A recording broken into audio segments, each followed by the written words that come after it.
Well, hello beautiful people and welcome to my YouTube channel. In this video, we are talking about the common mistakes that small businesses and especially new small businesses make within their journey of doing their business. My name is Thandisa Mahe and I talk all things relating to business, making money and the family life. To my returning subscribers, I want to say a big thank you. Thank you so much for continuing to support my channel. It's really growing and I truly appreciate it. If you're hopping on here for the very first time, please consider subscribing and switching on the notification bell so that you can be kept abreast of when we put out new content. Let's get right into the video without wasting any time. Well, starting a business, is one of the most amazing and exciting journeys that you can be able to hop on, that you can be able to start, that you can decide to pursue as a person, But let's be honest, it's also one of the toughest decisions you can ever be able to make. Like, starting a business is not easy. It's got challenges, it's got hurdles and hoops that you have to go through. But I would still do it. If I were given the chance, I would really take the opportunity once again. So we also need to, look at the reality that it comes with challenges. And in coming with challenges, sometimes we make mistakes. And I wanted to make this video so that I just highlight some mistakes with the hope that you can be able to just introspect and look at whether or not you're making these mistakes and also, already try to find some solutions. And for someone else who is literally new in the space, they can be able to take some lessons and learn from the video and be able to say, okay, I can avoid this mistake by actually doing this solution.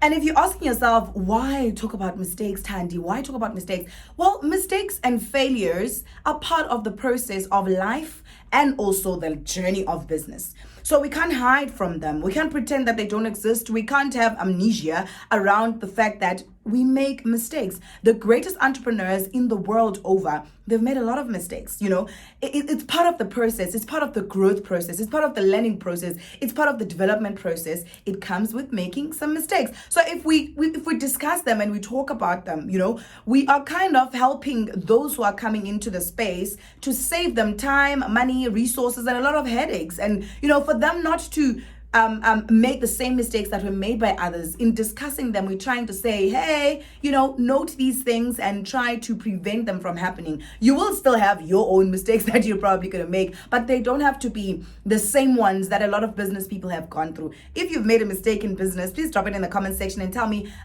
what it is that you did to deal with that mistakes, what you learned from the journey. It would be such an interesting conversation to have in the comments. Now let's get into the mistakes. Mistake number one is failing to plan. Okay? Failing to plan is a major mistake that a lot of businesses actually, fall into. And I know enthusiasm is very important. Passion is very important. Being driven is very important. The excitement, it's all important. But it's important that you plan, because if you fail to plan, you plan to fail. There's a saying like that. I don't know who came up with that saying, but I remember I came across it when I was younger in one of my high school years, I think, or my junior high years. And someone said, if you fail to plan, you plan to fail. And it was always stuck with me. That's why I'm a very good planner. I plan a lot and I execute a lot. You must not do one and not do the other. You must plan, then execute. Plan, implement, review. It's a process that you need to follow in order for you to succeed. But if you do not have a plan, you are like someone who is driving blind. Imagine the amount of accidents that you're going to actually create in diving into business without having some kind of a plan.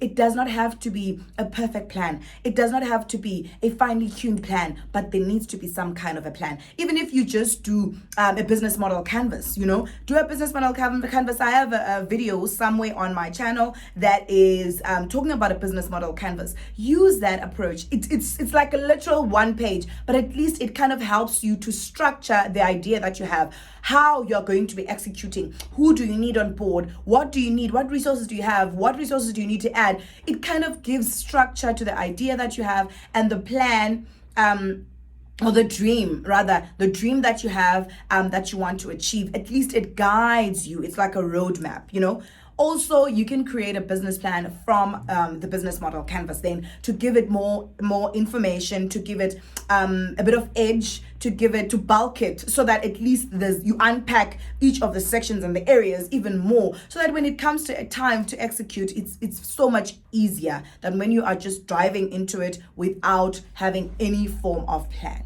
Mistake number 2 is underestimating expenses. For some weird reason, whenever entrepreneurs and smaller businesses and people that are just interested in starting the business journey, they hop on the idea and they start moving, they will underestimate their expenses. You need to understand that it's always best to work from reality and even add a 10 to 15% additional contingency on the real costs and expenses so that you are ahead. Because hidden costs, remember, businesses got hidden costs, like for an example, taxes. Another example, software subscriptions that might be necessary for your business to run. Other costs such as emergency repairs that might come up that you might not have planned for. There are other hidden costs that form part of a business, and you need to unpack all those expenses, all those costs right at the beginning, so that you know that you are covered. Even if you are planning to go and secure funding and get additional resourcing and stuff like that, but at least know that in reality, this is where I am supposed to be benchmarking. What we do is we end up underestimating a lot of things, and what happens is that is what can actually cause your business to sink before it even sets sail. It could actually literally pull you down.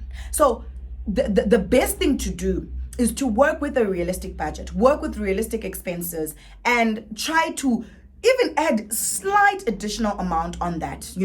Go around, research, understand prices, understand costs, understand expenses that relate to your business. And when you haven't planned, you will not even get, it's going to be difficult for you to get to what I'm talking about right now, because you've got no plan. So you've got no reference point in terms of what is needed and how much it is. You can't even go and ask for quotations, because you're not even sure what it is that you will require, because you haven't done the planning which is necessary. So do not underestimate your expenses, please.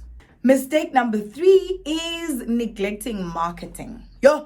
I have no idea what happens when it gets to marketing. And this is not a problem that only small players have. It's a problem that even bigger players in the space, in the business ecosystem actually have. But let's focus on the smaller businesses, right?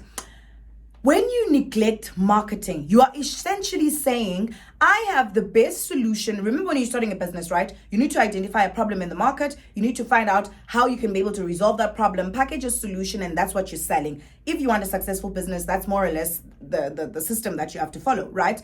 So you are essentially, if you neglect marketing, you're essentially saying, I have the best solution that I have developed, that I have designed, that I have priced, and it's the best in the world, and it's going to solve the problems that my target customers have, but no one should know about it.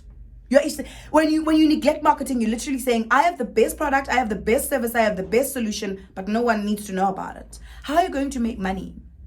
How are you actually going to make money if that is your position and your standpoint? It's a problem. It's an issue.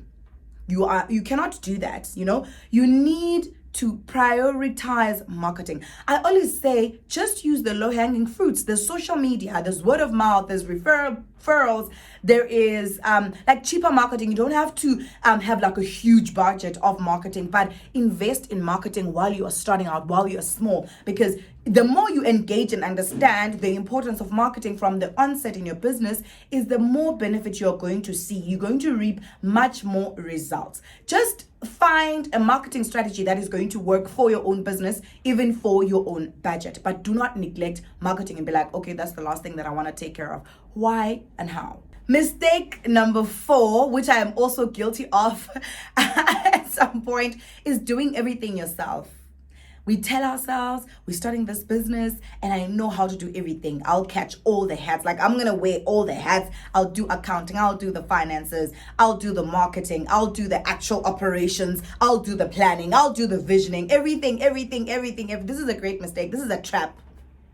I have realized it later that the fear of employing people, which is building a team, because you resolve this by actually delegating tasks, delegating responsibilities, building a team. But what I have experienced in my own space is that I end up, because I'm starting out thinking that I cannot afford to employ someone. And I think of this thing from that perspective. And I think a lot of small businesses are sitting in that same boat, where it's like, you know what, I'm afraid of employing people because what if I'm not able to pay them, But we don't think about it from the end that it allows you to focus on working on the business and unlocking the opportunities, unlocking the money, signing the new clients. And then when the clients land, they have a base. People who are employed in the business are able to process everything and ensure that the money lands into the bank account because the work will have been done. But if you are also involved in the operations and you're doing everything yourself, you are limiting your potential, the potential of the business to grow, your potential as well. You are limiting the number of opportunities that you can take on because you can only do so much. If maybe, for an example, you can only take work that's worth 100,000 rand a month if you are alone. You can't do more than that unless you want to compromise on quality. You won't be able to do more than that unless you want to compromise on the level of quality that you're delivering now to your clients.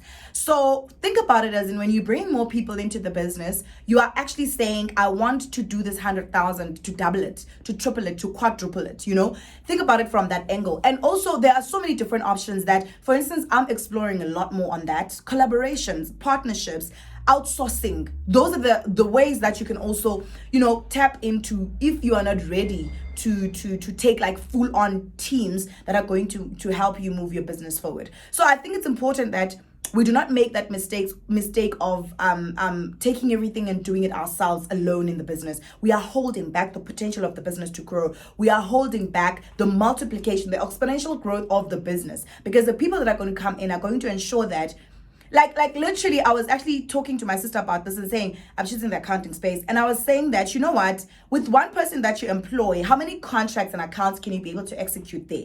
One person. So if you put two people, these two people have got accounts that they're dealing with, and they're getting paid from those accounts. So I think it kind of doesn't make sense. It's just a nonsensical fear. I'm sorry to put it like that, but it's literally a nonsensical fear that doesn't even make any sense, because you are one individual in the business and you are thinking that the amount of money that you're making yourself is only able to satisfy certain aspects in the business. So if you add someone else, you won't be able to satisfy them because you're looking at the revenue that will be generated by you only. But the thing is, when you bring someone else, the second person, now there are two. There are two people, and a third person, there are three people. So the revenue that you were able to generate, and this person and the other are going to also generate more. So their salaries are going to come from the revenue that they are generating. And guess what? What you need to do, obviously, is train and capacitate them, support them, pay them well, and then go out there and get clients, get business. They execute, you get business. They execute, you get business. They execute. So let's not fall into the trap of doing everything ourselves. It's not going to work in the long term. The last mistake that I'm going to talk about today in this video is ignoring customer feedback. We ignore customer feedback so much. Did you know that your customer is the person you were producing the solution for? Have you forgotten now? Because your customer is the person that you're producing the solution for. This solution is there to make the life of your customer easier. When your customer brings you feedback, they are giving you the most vetted, the most accurate, the most well-researched information, first-hand experience information, that when you apply it, obviously you need to do your scanning. Some customers are just being dramatic, but you're scanning, you put systems in place to do your scanning properly. And if you're open to listening to your customers, that customer or those customers that give you feedback, they are going to ensure that you improve your product. You make it the best it can be. So you cannot ignore your customer feedback. And the problem here is our egos. We lead from a perspective of ego. If you come into business and your ego is at mega level, you are not going to succeed, because you're always going to include yourself in all equations. And the problem is that you are not always the center of attention when it comes to all equations. In some equations, you're not even there. For instance, this equation that I'm talking about, product feedback, service feedback, solution feedback, it's got nothing to do with you. When a customer says, no, it is bad, I don't like it, if it were to be done like this, it would be better, it's got nothing to do with you. Exclude yourself from that equation. Remove your ego and your whatever you think about yourself. It's irrelevant in this equation. In this equation, it's the customer giving you feedback to say that make this product better so that I can commit to buying it for the next couple of months and years and bring additional people because now I'm going to speak positively about this product because it's got XYZ. That's the equation. You are not at the center. You are not being told that your business sucks or like you suck or it's not like that. Exclude yourself from some equations, especially when it comes to the feedback that your customer gives. Yes, there will be customers that are just being dramatic, but if you are attentive, you are going to always have that second ear while you're listening to what they're saying, but have that second ear that assesses, okay, how do I integrate this into the product? Should I take this information? What is the client not saying? Is this genuine? Is it not real? Is it real? Is it not real? Things like that. So that you're able to then sift the good and use it. Because your customer is your best feedback provider and it's going to help you to have your product on A. Okay. And yeah, so these are some of the most common mistakes that, small business owners and people that are getting into the business space make. If you think I've missed a big one, please drop it in the comment section. I would like us to have a conversation around these. And we need to learn. In the process of doing business, we're learning, we make mistakes, but we need to learn. And I really, wanted us to look at some of these mistakes and to prevent them in the future. If you think of any other one, just drop it in the comment section and I'll definitely learn from that. And my other audience is also going to learn from that. If you thought this video was amazing, please give it a thumbs up. And if you're hopping on this platform for the very first time, consider subscribing and switching on the notification bell. And that's all from me for today. Until next time, stay absolutely blessed.